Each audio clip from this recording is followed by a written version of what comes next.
기존의 그 전 의장이라고 할 수 있는 이제 버냉키 정신을 계승하겠다. 뭐 이런 어떤 기조가 이런 어떤 내용들 속에서 녹아져 내려 있다라고 이제 보시면 될 것 같은데요. 아무래도 3월에 또 테이퍼링 축소, 테이퍼링과 관련된 이야기는 또 언급이 나왔죠. 그래서 3월에 또 양적 완화 축소는 할 텐데, 근데 여러 가지로 봤을 때 비둘기파적인 어떤 성격을 띈 어떤 기조 연설이 나와가지고 올라갔다라고 보기보다는 그냥 수순대로 잘 이루어질 것이다. 그리고 경기 정책도 그걸 밟아서 버냉키 의장이 어떤 했던 것처럼 크게 벗어나지 않는다. 이런 내용들이 아무래도 증시에서 그러니까 뭐 다르게 무언가 뭐 입장을 또 표현을 할 것이다. 또는 다르게 또 정책을 펼 것이다. 라는 어떤 불확실성이 해소가 되었다. 이런 어떤 측면으로 좀 이해를 한 것 같습니다. 그렇기 때문에 뉴욕 증시도 다우존스 지수가 거의 16,000포인트 근처까지도 반등하는 그런 모습이 나왔고요. 나스닥 지수도 올랐고 대부분 다 올랐습니다. 그래서 이런 내용들 속에서 아무래도 뉴욕 증시 이제는 뭐 실적 발표도 거의 일단락이 됐고요. 그리고 이제 경제 지표도 남아 있는데 앞으로는 어느 정도 뭐 추가적으로 고점을 돌파하는 모멘텀은 없겠지만 그래도 밑에 빠질 만한 어떤 그런 이유도 없다. 그렇기 때문에 지금 최근의 낙폭은 어떤 좀 과대하지 않았느냐라는 어떤 의식이 좀 만연되면서 반등을 상승을 했구나라고 생각을 하시면 될 것 같습니다. 그래서 명확한 것은 불확실성 해소다라고 이제 표현을 해볼 수가 있겠고요. 이에 따라서 뉴욕 증시도 물론 올랐겠지만 유럽도 대부분 다 20일 이동평균선을 할 수 있는 어떤 그 이평선이 다시 또 돌파되는 그런 흐름이 좀 나왔거든요. 그렇기 때문에 뉴욕 증시도 마찬가지지만 유럽 증시도 대부분 다 좋은 흐름 다시 또 이어지고 있고 추세도 다시 또 상방향으로 상승 전환되는 그런 흐름이 나오고 있구나라고 생각을 하시면 될 것 같습니다. 그리고 네. 어떤 종목들이 많이 올랐느냐 가만히 보니까 테슬라 모터스는 어제 이미 신고가를 돌파를 했죠. 오늘도 상승을 이어나가고 있는 모습이고요. 구글, 페이스북 등과 같은 그동안 상승을 주도했던 종목들이 다시 또 신고가를 돌파를 하면서 계속적으로 좀 움직임이 나타나고 있다. 이러한 내용들은 아무래도 과거에 우리나라에서도 이와 관련된 종목들 인터넷 관련주 뭐 네이버라든지 그리고 뭐 SNS 관련주라든지 그리고 전기차 관련주들 이러한 종목들이 어제도 좀 들쑥들쑥 됐었거든요. 그렇기 때문에 이와 관련된 종목들에 대해서는 또 관심을 가져보고 매매를 좀 해봐야 될 필요가 있지 않을까라는 좀 말씀을 드리면서 일단은 뉴욕 증시가 안정이 되었다라는 말씀 드리면서요. 그림을 하나하나 또 보도록 하겠습니다. 오늘은 차트를 좀 몇 개 볼 텐데 먼저 독일 닥스 지수입니다. 근데 지금 보신다면 이 까만색 선이 20일 이동평균선이거든요. 근데 또 양봉을 좀 크게 좀 내면서 또 돌파가 되는 흐름이 나오고 있죠. 유럽도 좋아지고 다시 또 좋아지고 있는 모습이고요. 다우존스 보도록 하겠습니다. 다우존스도 마찬가지로 16,000포인트 근처까지 올라가면서 20일 이동평균선이 올라갔고 하지만 나스닥은 더 좋죠. 보도록 하겠습니다. 나스닥 지수 본다면 이미 돌파가 돼서 오히려 전고점 근처까지 또 올라가고 있는 모습이다. 그래서 물론 뭐 산업과 관련된 종목들보다는 지금 이제 기술주 위주의 종목들이 더 크게 상승을 하고 있는 모습이다라고 생각을 하시면 될 것 같습니다. 그래서 뉴욕 증시 주요 종목 보도록 하겠는데요. 보신다면 오늘 상승을 주도했던 종목들 테슬라 모터스 뭐 계속 가파로 오름세 올라가고 있는 모습이고요. 구글도 뭐 신고가 나고 있고 페이스북도 또 신고가 나고 있고 이와 관련된 그러니까 그동안 상승을 주도했던 종목들 다시 또 일어서면서 모습이 좀 이어지고 있다. 이러한 내용들은 아무래도 신고가 돌파하고 있는 종목들이 많아지다 보니까 뉴욕 증시 뭐 크게 우려할 상황은 아닌 것 같고 과거에 그러니까 뭐 불과 일주일 전만 해도 뉴욕 증시 이제 끝났다라고 할 수도 있었던 그런 흐름이었는데 다시금 또 반등을 하면서 다시금 또 상승 추세에 이어지고 상승 추세로 전환되고 있는 그런 모습이 나타나고 있다. 이와 관련된 종목도 한번 꼼꼼히 우리가 살펴봐야 되지 않을까라는 말씀으로 일단 정리를 해보도록 하겠습니다. 네, 알겠습니다.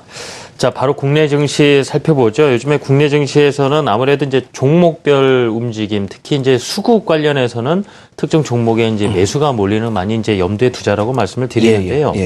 뭐 전반적으로 봤을 때 뭐 외국인이건 기관이건 뭐 뚜렷하게 방향성을 보인다라고 하기는 좀 어려운 듯 보이고요. 그렇습니다. 어제도 장중에 그냥 외국인과 기관 언뜻 수급 보셨던 분들은 장 마감 후에도 이게 약간 뒤바뀐 모습을 보고 무슨 거래가 있었나 보다 싶으셨을 텐데 국내 증시 또 점검해야 될 부분 알려주시죠.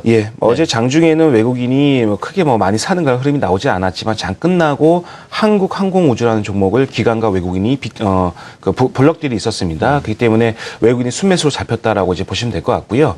이와 관련돼서 앵커님께서 잘 말씀해 주셨듯이 지금은 외국인들의 뚜렷한 방향성 어느 정도 좀 매도는 완화가 된 것 같은데 아주 뭐 큰 폭으로 사지는 않고 있다.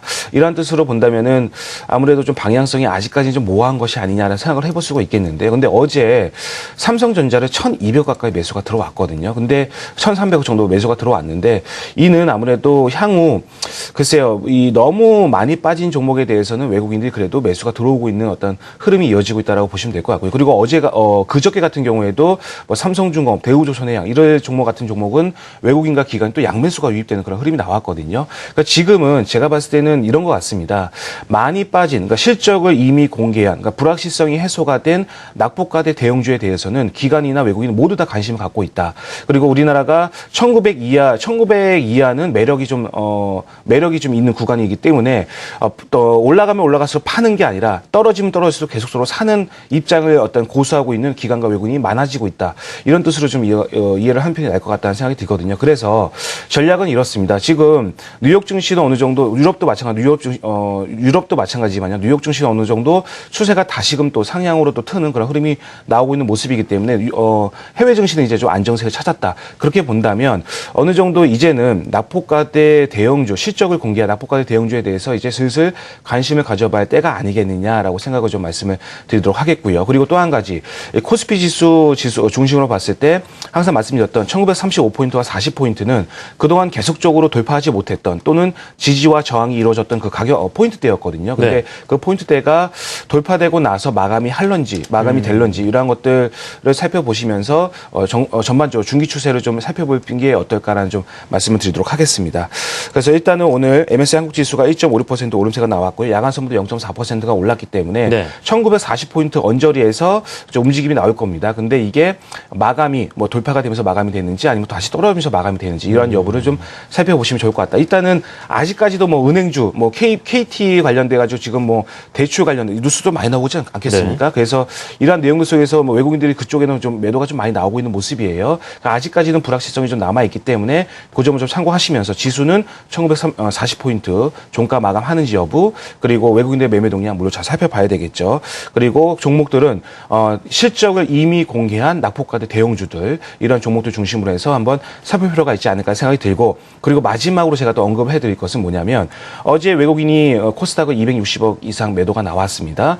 근데 외국인의 매도가 나왔다고 해서 그렇게 말씀드리는 것이 아니라 좀 최근에 항상 자금은 어느 쪽으로 쏠리게 마련이거든요. 근데 이 자금들이 만약에 대형주 쪽으로 자금이 만약에 쏠리게 된다면 최근에 좀 이 대안주로서 대안주로서 아주 빛을 봤던 코스닥에 있는 아주 그 중소형주들 코스닥 종목도 물론 마찬가지겠지만 네. 중소형주들의 매기가 좀 힘을 잃어가면서 고점대에서 경계 매물이라든지 차익 매물이 나올 수 있을 가능성이 높습니다. 그러니까 자금이 좀 빠져나올 수 있다는 가능성이 있다는 거겠죠.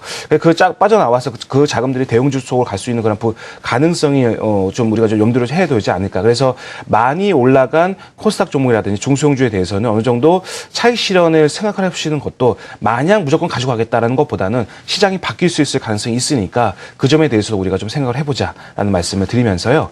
그림 보시면서 마무리 짓도록 하겠습니다. 지금 보신다면 코스피 10분 봉 차트이거든요. 근데 저번에도 한번 제가 보여드렸지만 일단 1935포인트와 40포인트는 지난 1월장이었죠. 2014년 1월장에는 밀리지 않았던 그 포인트대였고요. 근데 이번에 밀리면서 다시 돌파되기가 어려운 포인트대입니다. 근데 이것을 작년 그 9월달에 고점과 고점을 연결을 해보면 또 추세선과 또 맞닥뜨리는 포인트대거든요. 그래서 이번에 만약에 1940포인트가 만약 돌파가 된다면 단기적으로나마 추세 전환이자 저항선 돌파가 이루어지는 부분이 있기 때문에 네. 기술적 차트상으로 봤을 때는 1940포인트 돌파가 굉장히 중요하겠다. 그래서 외국인의 매매 동향을 보시면서 이 여부를 오늘 판가름하는 것이 일단 좀 중요하겠고요. 그래서 제가 봤을 때는 1940포인트가 돌파되면서 흐름이 좀 이어진다면 제가 봤을 때는 파는 대형주 쪽으로 매기가 몰릴 수 있을 가능성이 있다라는 점에 말씀드리겠습니다. 그러면서